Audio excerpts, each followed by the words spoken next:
जो ये आपको बेरियों का बाग दिखाई दे रहा है, मान साहब ने इस बाग की शुरुआत कब और कैसे करी थी, तो इसी के बारे में जानते हैं। इन 2.5 सालों में आपने किन किन चुनौतियों का सामना करा है? चोपड़ा सर, जो ये आपने प्लांट लगा रखा है, इसमें पौधे से पौधे की दूरी कितनी है? सर, जैसे जो ये थाई एप्पल बेर है, ये आपने कहाँ से मंगवाई है? सर, ये पौधे हैं, इसमें एक पौधे की कॉस्ट क्या है? सर, जैसे जो हमारे किसान भाई हैं, उनके लिए आप क्या संदेश देना चाहोगे? राम राम जी साਰਿਆਂ ने, स्वागत है आप सभी का मेरे चैनल रोहित चोपड़ा सिंहपुरिया।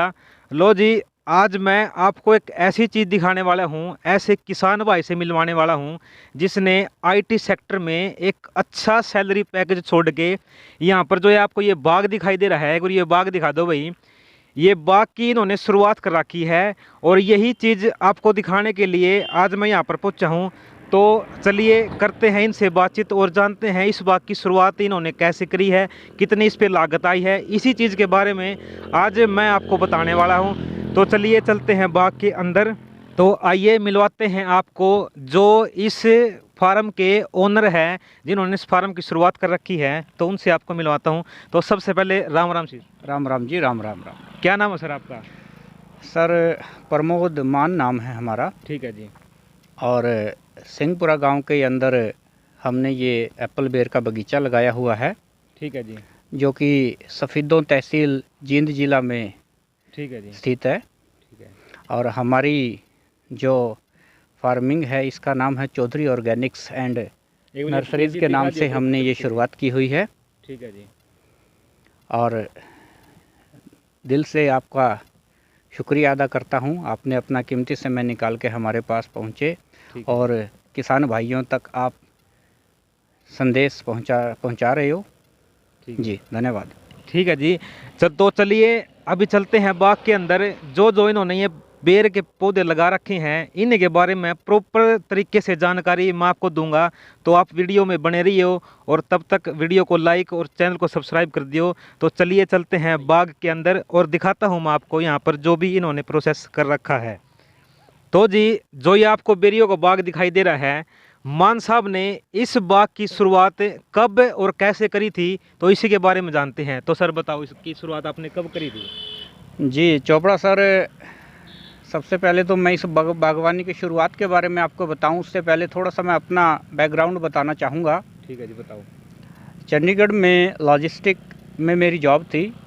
बहुत अच्छे पैकेज से हम सैलरी उधर जॉब कर रहे थे।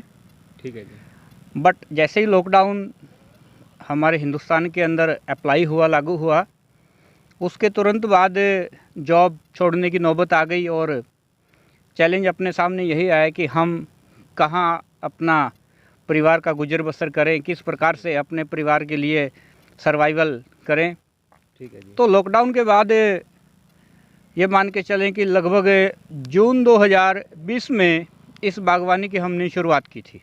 जून 2020 में? जून 2020 में, जून 2020। उस लिहाज से आज ये बागवानी लगभग 2.5 साल की हो चुकी है। 2.5 साल के पौधे आपके सामने ये दिखाई दे रहे हैं आपको। ठीक है जी। तो सर, जैसे इस प्लांट को लगभग 2.5 साल के आसपास हो गए हैं। जी सर। तो इन 2.5 सालों में आपने किन किन चुनौतियों का सामना करा है? चोपड़ा सर, चुनौतियाँ तो देखा जाए तो एक नई चीज़ थी हमारे लिए ये। ठीक है जी। इससे पहले गेहूं का, धान का अपना एक एक्सपीरियंस होता है, जैसे आमतौर पे फार्मर्स को होता है। ठीक है। लेकिन बागवानी और एक विदेशी फल की बागवानी अपने आप में एक नया अनुभव था हमारे लिए। ठीक है जी। तो शुरुआत में जैसे कि मैंने बताया है, लॉकडाउन के बाद हम इधर आए तो हमने ये मान के चले प्लांटेशन के कुछ टाइम के बाद ही बहुत तेज़ आंधी और तूफ़ान टाइप की एक सिचुएशन आई थी, जिसमें लगभग सड़कों के चारों ओर, जितने भी सड़कों के दोनों तरफ जो पेड़ खड़े होते हैं, वो ज़्यादातर गिर गए थे। ठीक है जी। हमारे पौधे का उस टाइम लगभग 5-6 महीने का एज था। ठीक है। और 5-6 महीने के एज में ये मान के चलें कि उस तूफ़ान में ज़्यादातर पौधे हमारे टूट गए थे नीचे से। तूफान के अंदर ही? तूफ़ान के अंदर हमारे ज़्यादातर पौधे टूट गए थे। ठीक है जी। ये जो प्लांट है, ये ग्राफ्टेड प्लांट है। मैं आपको बताना चाहूँगा, इसके नीचे कलम लगी होती है। अच्छा। अगर ये कलम से के नीचे से टूट जाता है, कलम के नीचे वाले पोर्शन से, तो नीचे से ये देसी निकल जाता है, असली प्लांट ख़त्म हो जाता है। अच्छा। तो ये मान के चलें कि मैंने यहाँ पे जो बगीचा लगाया हुआ है, टोटल 3 एकड़ का बगीचा है, जिसके अंदर लगभग 1200 प्लस मेरे प्लांट लगे हुए हैं। ठीक है जी। 1200 प्लांट में से लगभग 600-700 प्लांट मेरा जो है वो उस तूफान के अंदर डैमेज हो गया था। जो तूफान आया था उस तूफान के अंदर टोटली डैमेज हो गया था। ये मान के चले मेरी बोनी खराब हो गई। मतलब नुकसान आपका हाँ, ज़्यादा ही शुरुआत में सिर मुंडवाते ही ओले पड़ने वाला काम हो गया मेरे साथ। मैंने बागवानी लगाई, बागवानी लगाते ही कुछ महीने के बाद वो तूफान जो आया उसके अंदर मेरे आधे से ज़्यादा प्लांट डैमेज हो गए, जिस वजह से मैं एक तरफ से ये मान के चले हतोत्साहित हो गया था, नेगेटिव हो गया था, टूट गए थे आप। टूट गया था मैं काफ़ी हद तक, क्योंकि जितनी मेरे पास जमा पूंजी थी, ठीक है जी। और ये मान के चलिए अपनी फैमिली के अगेंस्ट होके मैंने ये बागवानी लगाई थी। ठीक है जी। मेरे परिवार ने इस चीज़ के लिए मुझे अलाउ नहीं किया था, फिर भी मैंने उनके विपरीत होकर के ये बागवानी लगाई। तो एक तरफ से मेरे सामने एक ये चुनौती थी आपके, बहुत भारी चुनौती थी मेरे सामने कि दोबारा से इस बाग को कैसे मैं खड़ा करूं। ठीक है जी। तो दोबारा से मैंने नए पौधे मंगवाए बाहर से, जहां से मैं पौधे मंगवाता हूं। ठीक है जी। पैसा भी लगा, मेहनत भी लगी, और बागवानी कई महीने बैक भी चली गई है मेरी, क्योंकि नए सिरे से मुझे छोटे पौधे लगवाने पड़े। ठीक है जी। तो इसके बाद जब मैंने जैसे कैसे करके उन पौधों को तैयार किया, छोटे पौधे फ्रूटिंग पे आ जाते हैं ये। ठीक है जी। जैसे ही सर्दी का टाइम आएगा, अगर छोटा पौधा है वो भी फ्रूट देगा आपको, चाहे थोड़ा दे। अच्छा। तो जब ये पौधे फ्रूटिंग पे आए तो उस टाइम पे ओले पड़ गए। अच्छा। ओलावृष्टि जिसको बोलते हैं हम, ओले मतलब पड़े। जिस टाइम पे फसल काटने का टाइम आया उसी टाइम पे। हाँ, ये मान के चले कि लगभग मेरा फ्रूट तैयार था, और नींबू के साइज का हमारा फ्रूट हो चुका था। ठीक है जी। और जो ओले पड़े उसके अंदर मोर देन 50% जो फल था वो झड़ गया। अच्छा। और जो बचा वो सारा का सारा निशान लग गया सारे के ऊपर। ये मान के चले कि पहले साल मेरे सामने ये 2 चुनौतियां बैक टू बैक आई, जिसकी वजह से मुझे कहीं ना कहीं ये लगा कि शायद ये मेरा फैसला गलत ना साबित हो जाए। अच्छा। लेकिन हमने कोशिश की, हमने दिन ब दिन कुछ ना कुछ नया सीखते गए, और हम इस बागवानी को आज एक बहुत ही अच्छे मुकाम पे लेके आ चुके हैं, आप जैसे भाइयों की दुआओं से। ठीक है जी। ठीक है जी। ये देख लो जी, इतनी मतलब इनके सामने चुनौतियाँ आ गई थी, इन्होंने फिर भी हार नहीं मानी। और जैसे जो ये बता रहे हैं कि लगभग जिस टाइम पे फसल आ गई थी इनकी, उस टाइम पे इनका बहुत ज़्यादा भारी नुकसान हो गया था, और इन्होंने फिर भी हार नहीं मानी। और जैसे आज इन्होंने 2.5 साल के करीब इस बागवानी के हो गए हैं, तो बहुत ही मतलब अच्छी चीज़ बना रखी है। और भी मैं आपको इसके बारे में बताता चलूँगा। वीडियो को भाई साथ के साथ लाइक ज़रूर कर दे रही हो आप बस। और सर जैसे एक बात और, जो ये आपने प्लांट लगा रखा है, इसमें पौधे से पौधे की दूरी कितनी है? सर हमने ये बागवानी जो है वो 12x8 पे प्लांटेशन किया हुआ है। 12x8? 12x8 मैं आपको बता देता हूँ। जैसे लाइन से लाइन की बात करें, ठीक है जी। एक लाइन से दूसरे लाइन का डिस्टेंस जो है, मैं आपको दिखाना चाहूँगा, कैमरा मैन जरा दिखाएं। ये एक लाइन है पूर्व से पश्चिम की तरफ, वो दूसरा लाइन है उधर। इस लाइन से लाइन के बीच का जो गैप है वो टोटल 12 फीट है, और पौधे से पौधे के बीच का जो गैप है वो 8 फीट है। तो इस हिसाब से लगभग 1 एकड़ के अंदर लगभग 400 प्लस प्लांट जो है वो हमने प्लांटेशन किया हुआ है। 1 एकड़ के अंदर? 1 एकड़ के अंदर, 1 किले के अंदर। 1 किला बोलते हैं जिसको हम, 198 बाई 220 फीट का जिसका साइज़ होता है। ठीक है। तो 1 एकड़ के अंदर टोटल 400 प्लस प्लांट जो है वो हमने यहाँ पे प्लांटेशन किया हुआ है। सर जैसे जो ये थाई एप्पल बेर हैं, ये आपने कहाँ से मंगवाई हैं? सर ये प्लांट टोटली हमने वेस्ट बंगाल से मंगवाया है।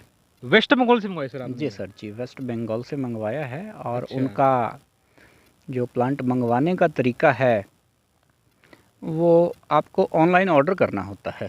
ऑनलाइन ऑर्डर करना पड़ता है? ऑनलाइन ऑर्डर करना होता है। ठीक है जी। काफ़ी सारे यूट्यूब चैनल्स हैं, जिसके अंदर कुछ चैनल्स अच्छे हैं, ज़्यादातर फ्रॉड है।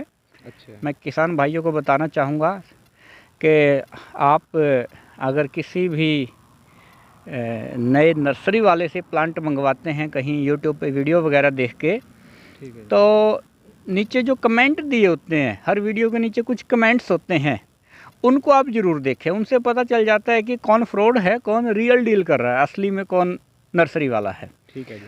तो बंगाल से जो आप एडवांस पेमेंट डाल के प्लांट मंगवाते हो, वो प्लांट आपको फ्रॉड भी हो सकता है। आसपास, जैसे मैं ये कहूँ दिल्ली भेज देंगे, या मैं अम्बाला मंगवाता हूँ जनरली। मेरे नज़दीक आसपास अम्बाला मुझे शूट करता है, क्योंकि बच्चे मेरे चंडीगढ़ रह रहे हैं, तो चंडीगढ़ आते जाते टाइम मैं प्लांट अम्बाला से रिसीव कर लेता हूँ, पिक कर लेता हूँ। ठीक है जी। तो अम्बाला तक वो भेज देंगे, खर्चा उन्हीं का होगा। ठीक है। और अम्बाला से आगे लेके आना आपका रहेगा। ठीक है जी। और सर जैसे ये पौधे हैं, इसमें एक पौधे की कॉस्ट क्या है? सर प्लांट का cost time to time very हो जाता है। ठीक है, वैसे आइडिया है बता दो। अंदाज़ा मैं आपको बताता हूँ, अगर आप ऑफ सीजन में प्लांट मंगवाते हैं तो उसी प्लांट का रेट हाफ हो जाएगा। ठीक है। जनरली अगर आप एक अच्छे बिजी सीजन में, बिजी सीजन बोले तो जहाँ पे हम वर्षा ऋतु बोलते हैं जिसको, ठीक है जी। बारिश के टाइम में अगर आप प्लांट मंगवाते हैं तो वहाँ पे आपको लगभग 50, 55, 60 रुपये का एक प्लांट वहाँ से मिलता है। ठीक है। और वहीं अगर आप सर्दी के टाइम में या बारिश का समय निकलने के बाद अगर आप प्लांट मंगवाते हैं तो वही आपको लगभग हाफ रेट पे मिलेगा। ठीक है। और मैं किसान भाइयों को जो इंटरेस्टेड है नई बागवानी करने में, उनसे यही कहना चाहूँगा कि आप ऑफ सीजन में प्लांट्स मंगवा लीजिए। ठीक है। छोटे छोटे प्लांट आते हैं, थोड़ी सी मिट्टी आती है हर प्लांट के साथ तो में। जैसे आप सर वो मंगवाएंगे, उनसे कुछ नुकसान तो नहीं होगा वो? नहीं, मैं आपको वही बताना चाह रहा हूँ। जनरली आप ये मान के चले, एक प्लांट आपका 50 रुपये का आ रहा है, 400 प्लांट आप मंगवाते हैं, 400 की बजाय आपको 1 एकड़ के लिए 500 प्लांट मंगवाने चाहिए हमेशा। 100 प्लांट आपको हमेशा स्पेयर में रखे रहने चाहिए, क्योंकि बीच बीच में कोई डैमेज अगर हो जाता है तो आप उसको रिप्लेस कर पाएंगे। ठीक है। तो आपको जो प्लांट अगर 50 रुपये में पड़ता है, 500 प्लांट का लगभग आपको 25,000 का पड़ जाता है। ठीक है। टोटल प्लांट का कॉस्ट। लेकिन अगर आप ऑफ सीजन में मंगवाते हैं तो आपको वही 10-12 हज़ार में पड़ जाएगा। ऑफ सीजन में मंगवा के आप उनको रख लीजिए, पानी वगैरह देना है आपको, कुछ नहीं करना है, उनका साइज़ भी थोड़ा सा ग्रो हो जाएगा और कहीं ना कहीं आपको सस्ता भी पड़ेगा। 10-12 हज़ार रुपया जो आपका बचता है उससे कहीं ना कहीं आप अपने खेत के अंदर, जैसे आपको चारों तरफ बाड़बंदी करवानी है या कोई भी दूसरा खर्चा करवाना है, वो आप कर सकते हैं उसी खर्चे के अंदर से। तो कम पैसे में काम चलाना है, ऑफ सीजन में प्लांट को मंगवा के आप वहाँ रख लीजिए, और जब बारिश का टाइम आता है या जब भी आपका खेत खाली होता है, ये एक ऐसा प्लांट है, इसको आप कभी भी प्लांटेशन कर सकते हैं। अच्छा। 12 महीने में जब आपका मन करे तब आप इसको प्लांटेशन कर लीजिए। इसकी मॉडलिटी काफ़ी कम होती है, लेकिन नाजुक पेड़ है, टूट जाता है जल्दी। अच्छा। अगर आपके खेत में आवारा पशु आते हैं या कोई भी कुत्ता बिल्ली वगैरह आता है तो वो डैमेज कर सकता है, तेज़ आंधी आती है उससे डैमेज हो जाएगा, अदरवाइज़ अपने आप से नहीं मरेगा। ज़्यादा पानी खड़ा हो जाए तो ख़त्म नहीं होएगा, अगर सूख जाए, सूखा लग जाए तो भी ये ख़त्म नहीं होएगा। जो हमारे किसान भाई हैं उनके लिए आप क्या संदेश देना चाहोगे? चोपड़ा सर, देखिए अपना आज का जो किसान है लगभग कर्जे के नीचे दबा हुआ है। ठीक है जी। अपने एरिया की बात करें, हम हरियाणा से बिलोंग करते हैं, हरियाणा जिंद डिस्ट्रिक्ट से। गेहूं और धान का ही ज़्यादा क्रेज है, गेहूं की और चावल की फसल ही अपने एरिया में ज़्यादा उगाई जाती है। ठीक है। और लगभग किसान कर्जदार है, इसमें कोई झूठ नहीं है, कड़वी सच्चाई है, कर्जदार सभी किसान हैं। ठीक है जी। तो मैं किसान भाइयों से एक अपील करना चाहूँगा कि आप अपनी जो पारंपरिक ट्रेडिशनल खेती है गेहूं जीरी की, उसको एकदम से ना छोड़ें, लेकिन उसको कम करें। अगर आपके पास 5 एकड़ एरिया है, 5 किले आप जमीन खेती करते हैं, तो 5 एकड़ में से शुरुआत में कम से कम 1 एकड़ बागवानी की तरफ आके देखें मेरे कहने से। ठीक है। बाकी तो परमात्मा को, खुदा को जो मंजूर है वो होगा, लेकिन मैं अपने तजुर्बे के बेस पे आपको बता सकता हूँ कि धान और गेहूं की जो पारंपरिक खेती करने वाले किसान हैं उनसे कहीं ज़्यादा बेनिफिशियल बागवानी की खेती है। बागवानी में भी अपने एरिया को लेकर के मैं 2-3 फसलों का जिक्र करूँगा। एप्पल बेर का सबसे पहले जिक्र करूँगा, क्योंकि एप्पल बेर बहुत जल्दी प्रोडक्शन देना स्टार्ट कर देता है। आपने जिस साल प्लांटेशन किया उसी साल आपका खर्चा निकलना शुरुआत हो जाती है। अगर आप एप्पल बेर में ना आना चाहें, क्योंकि कांटे है, थोड़ी सी मेहनत का काम है, इसके अंदर कांटे वाली खेती है। इसके अलावा आप दूसरी किसी खेती में जाना चाहें तो हिसार सफ़ेदा अमरूद की वैरायटी है। हिसार सफ़ेदा जो अपने यहाँ हिसार यूनिवर्सिटी के द्वारा तैयार किया गया प्लांट है, उस अमरूद की बागवानी करके आप कहीं ना कहीं एक अच्छा प्रॉफिट ले सकते हैं। या फिर अगर आपके एरिया में पानी का ठहराव नहीं है तो आप आड़ू के लिए भी चल सकते हैं। ये 2-3 जो क्रॉप है जल्दी आपको प्रोडक्शन देंगी, जल्दी आपको प्रॉफिट होना स्टार्ट हो जाएगा। और अपने तजुर्बे पे आपको बताता हूँ, अभी तो शुरुआत हुई है मेरी बागवानी की, 2.5 साल का मेरा प्लांट है। लगभग लास्ट ईयर की बात करूँ तो मैं 3-3.25 लाख का 1 एकड़ से फ्रूट सेल कर चुका हूँ। कितना सर? 3 से 3.25 लाख। 3 से 3.25 लाख। 3 से 3.25 लाख का 1 एकड़ से अपना माल जो है वो सेल हुआ है। खर्चा ज़्यादा से ज़्यादा 50,000, 50,000 रुपया आप 1 एकड़ के पीछे खर्चा भी लगा दो, 2.5 लाख रुपया फार्मर गेहूं और धान की फसल से प्रॉफिट नहीं निकाल सकता। इम्पॉसिबल है, चैलेंज करता हूं, कोई गेहूं और धान का, इवन गन्ने का किसान नहीं निकाल सकता। अच्छा। लेकिन बागवानी के अंदर आकर के आप 2-2.5-3 लाख रुपया 1 एकड़ से प्रॉफिट ले सकते हैं। हाँ, जो फार्मर या नर्सरी वाले ये बोलते हैं 10 लाख 1 एकड़ से कमाए, 15 लाख 1 एकड़ से कमाए, वो फ्रॉड है, वो झूठ है। हाँ, 2-2.5 लाख का मेरा तजुर्बा है, 2-2.5-3 लाख रुपया 1 एकड़ से आप प्रॉफिट आराम से निकाल सकते हैं 2 या 3 साल के अंदर ही। ठीक है। और सर जैसे जो इसकी लकड़ी है ये, तो ये इसकी लकड़ी बिक भी जाती है वो? हाँ, जैसे मैं आपको नहीं बता पाया, जब आप इसकी फ्रूटिंग ले चुके होते हैं, ठीक है जी, मार्च या अप्रैल मंथ के अंदर आप इसकी फ्रूटिंग तोड़ चुके होंगे, आपको ये प्लांट दोबारा से बिल्कुल नीचे से कटिंग करना होगा। अच्छा। 1 फुट छोड़ के आपको ज़मीन के साथ लगता हुआ 1 फुट का प्लांट छोड़ना रहेगा, बाकी आप ऊपर से कंप्लीट प्लांट को काट देंगे। मैं कैमरे के माध्यम से किसान भाइयों को दिखाना चाहूँगा कि जैसे एक प्लांट है हमारे पास, ये एक प्लांट है, लास्ट ईयर मैंने इसकी जो कटिंग की थी वो यहाँ नीचे दिखाई दे रखी है। यहाँ से मैंने इसको काट दिया था, ये पीछे की तरफ आप देखेंगे तो ये 3-4 जो वो हैं वो कटी हुई है, दोबारा से ये फूट करके निकला है। इस एक प्लांट के अंदर कम से कम 25 से 30 किलो लकड़ है। अगर 25-30 किलो लकड़ आप ईंधन के भाव से भी बेचते हो, आरे पे या कहीं भी भट्टे वगैरह पे बेचते हैं, तो कम से कम ये आपका 60-70-100 रुपये तक की लकड़ी एक पौधे से आपकी सेल हो जाएगी। 400 प्लांट आप 1 एकड़ में लगाते हैं, अगर आप 100 रुपये की लकड़ी एक पौधे से सेल करते हैं तो लगभग 40,000 रुपये का आपका हर साल ये लकड़ सेल हो जाएगा। जी, धन्यवाद।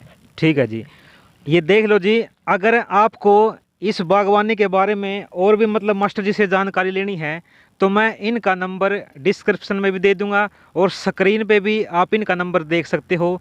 तो भाई वीडियो थी ये हमारी, अगर आपको अच्छी लगी हो तो भाई चैनल को सब्सक्राइब और वीडियो को लाइक ज़रूर करना। तो जैसे जो भी हमारी आने वाली वीडियो हैं उनके बारे में आप ज़्यादा से ज़्यादा आपको जानकारी मिलेगी। धन्यवाद।